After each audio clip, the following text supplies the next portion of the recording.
ఊరే పెళ్లిలో పెళ్లి కొడుకు పెళ్లి కూతురు దగ్గర వరకట్నం ఎందుకు తీసుకుంటాడు మీకు తెలుసా? ఎందుకు తీసుకుంటారా?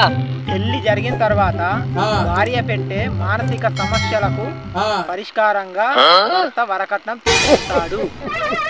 ఏంటి బాబన్న ఇంకోసారి? భార్య పెట్టే మానసిక సమస్యలకు పరిష్కారంగా భర్త వరకట్నం తీసుకుంటాడు. ఏమండి, అన్నం తినేటప్పుడు ఆవకాయ అడిగితే కూర బాగా లేదని అర్థం. అంతేకాదు, కూర బాగా లేదని భార్యతో చెప్పే ధైర్యం మనకు లేదని అర్థం. రాశి ఫలాలు ఓన్లీ పెళ్లి కాని అబ్బాయిలకే వర్తిస్తాయి, పెళ్ళైన అబ్బాయిలకు వర్తించవు. పొద్దున్నే లేచి భార్య ముఖం చూసి తెలిసిపోతుంది ఆ రోజు ఎలా గడుస్తుందో అని.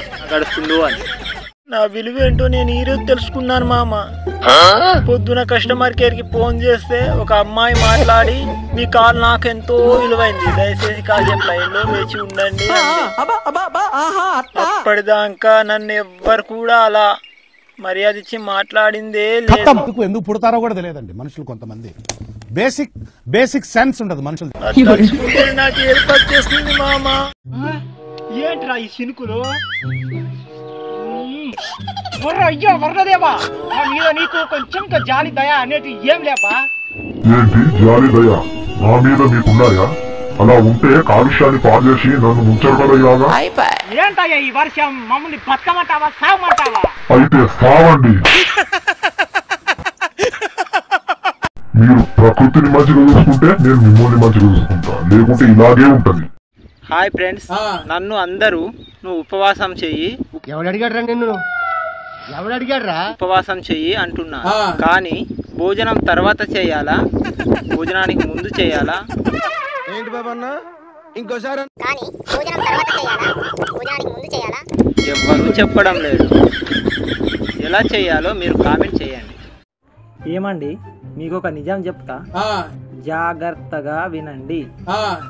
అదేమిటంటే, మన ఫేవరెట్ హీరోని అన్నా అని అనగలుగుతాం గాని మీ ఊళ్ళో తెలివితేటలు ఇక్కడ వాడకు. మన ఫేవరెట్ హీరోయిన్ ని అక్క అక్క అని అనగలుగుతామా? తగ్గించుకుంటే మంచిది. అనగలుగుతామా? అనలేం కదా. మీరేమంటారో కామెంట్ చేయండి. వీడియో నచ్చితే లైక్ చేయండి, షేర్ చేయండి, సబ్స్క్రైబ్ చేసుకోండి.